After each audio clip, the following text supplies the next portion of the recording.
Hi there, my name is Sophia. Like you, I do this work because I want students to make strong, informed choices about college, and financial aid is a huge part of that. In this video, we'll go over the basics in a way that's easy to understand. Financial aid can definitely be confusing, and no one expects you to be an expert, but after this video, you'll know the key terms, useful tips for students, and when to turn when questions get tricky. Remember, what matters most is that students have someone like you to connect with, someone who has walked this path before and is there to guide them.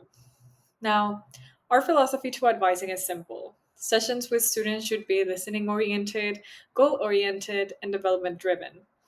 By centering your sessions on these three goals, you will be able to connect better with students and help them take steps forwards towards their goals.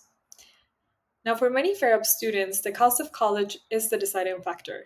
That's where your role as an advisor becomes so valuable. By sharing smart strategies and helping students understand that college can be affordable, you'll help take the mystery out of the process and encourage students to plan ahead and stay proactive. Students and families often think of financial aid as just one thing, but really it's a combination of different things: institutional aid from college itself, federal aid, and outside scholarships and awards. So, your students should aim to use as many of these resources as possible. Also, remember that financial aid includes two categories: aid you don't repay, like grants and scholarships, and aid you do repay, like loans. Most students will see loans included in their financial aid package, so it's important they understand what these loans mean. We'll go into more detail on that soon. Another important point is the sticker price of college is rarely what students actually pay. Private colleges often offer large grants that significantly reduce the cost. Some of the most affordable schools might look expensive at first glance, but they're committed to access and affordability, especially those with need blind admissions. To help students get a clearer picture, show them free tools like College Navigator. It gives a much more realistic idea of the actual costs. Now, the next three slides show screenshots from the College Navigator website. This site uses real data reported by the colleges themselves. Encourage your students to look up net costs at their top schools before they get too emotionally invested in a dream school. Now, onto the fundamentals of financial aid. There's a reason colleges have full time staff just for financial aid. It's complicated, but don't worry, we'll try to keep it simple. The key takeaway: students should reach out to financial aid offices with their questions because it's literally their job to help. Here are the big buckets of financial aid. There are different types of aid, there are different types of loans, and different types of scholarships. I'll break these down over the next few slides. Just know that every college may offer a different mix, and your role is to help students make sense of it.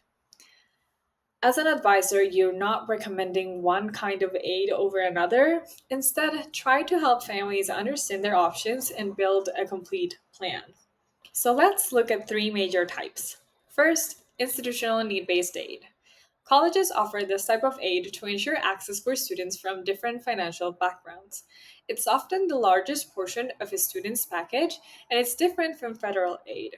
Some colleges are need aware, meaning they consider financial need in admissions, and others are need blind. Also, be aware of award gapping, which happens when a school doesn't fully meet a student's calculated need. Students should apply to a mix of public and private schools since offers can vary a lot from college to college, even for the same student. Next, institutional merit aid. This aid is based on things like academic performance or leadership, not financial need. Some states and schools give automatic merit scholarships to high achieving students. For example, the University of Alabama, which offers full tuition to in state students who score over 30 on the ACT or 1360 on the SAT with a GPA over 3.5. Not every school offers merit aid though, so help your student check each school's financial aid page and deadlines. Last but not least, federal aid. This includes grants, work study, and loans. The single most important step to get any of this is filing the FAFSA, which many schools also use to give their own aid. To sum up, focus on need based aid for students with high financial need.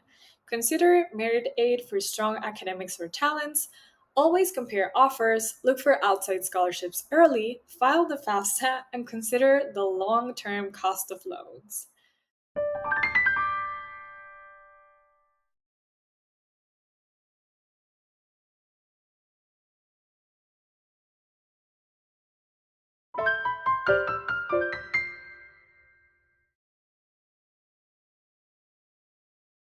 Now, yes, loans are part of financial aid too, but they come with responsibility. Taking out loans might sound overwhelming, but many college grads do earn more over time than someone with only a high school diploma.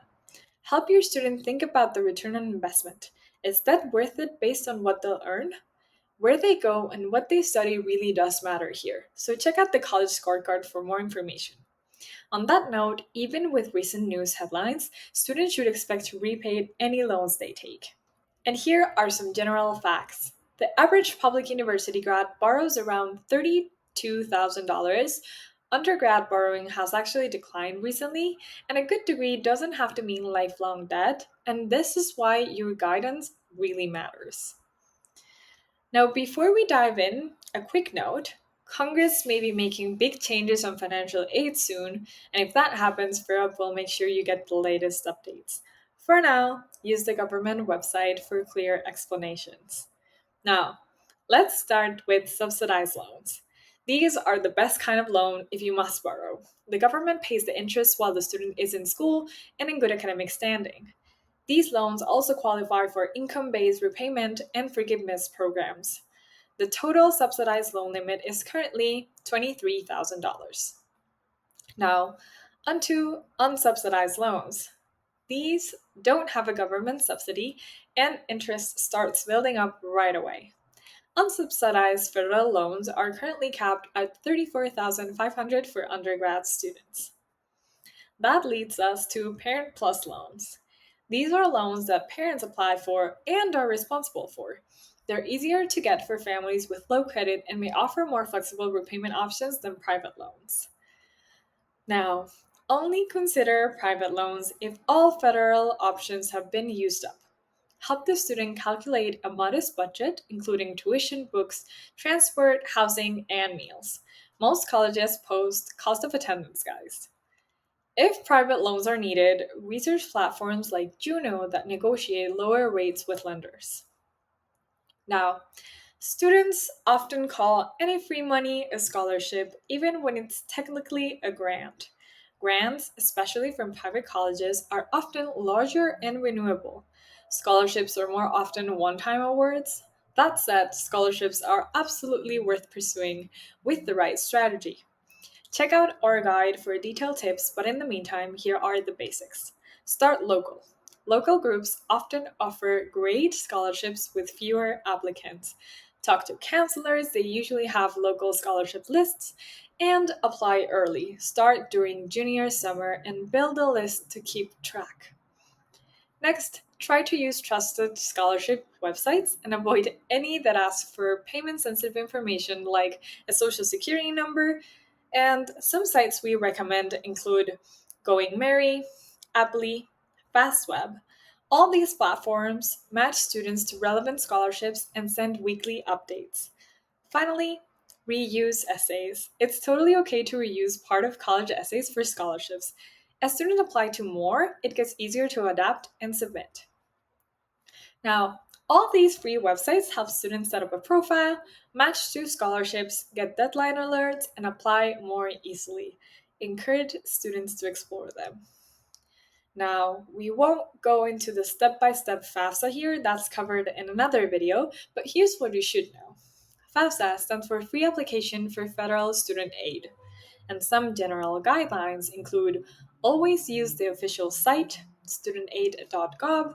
You don't need to pay to file it, which means watch out for scams. And the form has been streamlined in recent years, so most students can complete it in under 20 minutes. Filing the FAFSA is essential, yet nearly half of high school seniors don't file, missing out on thousands in aid. Some students, like those with undocumented parents, foster youth, non traditional guardians, may hit extra barriers, so encourage them to contact financial aid offices directly for help. Even though the new FAFSA is easier, if students have questions, you've got options. FairUp offers one-on-one FAFSA help with instant AI-powered FAFSA support that's available on our site in multiple languages. And for complex questions, you can always email carol@fairopportunityproject.org or message us on Slack. To start diving into financial aid offers, there's often a gap in support between applying to colleges and receiving financial aid offers. Just because a student gets accepted doesn't mean it's time to celebrate yet, because they need to understand how much that school will cost them. Encourage students to apply to several colleges. Not only does this increase their chance of admission, it will give them multiple aid offers to compare. When the offer arrives, help them review it carefully. Sometimes called award letters, these documents can be confusing. Carefully go through what's usually included, like federal grants, like Pell Grants, institutional aid, need or merit based, work study, subsidized or unsubsidized loans, scholarships, and remember, the net cost is just a rough estimate. Real cost depends on housing, meals, and even their major. Now, this sample offer letter may be hard to read, but the key point is this. Aid offers can often combine multiple types of funding and can be presented in confusing ways. It's crucial to understand what's truly covered and what the student will owe later. If the aid offer isn't what they hoped, don't panic. There are still options. Use Tuition Fit to compare offers from similar students, and sometimes you can even use one offer to negotiate better aid at another school. If the family situation has changed due to loss of income, they can always appeal for more aid. Use Swift Student for free templates that help write these appeals. Wondering if you covered everything in your advising session? This checklist is a great way to confirm that you've hit all the essentials. It will also help students stay informed and confident throughout the process.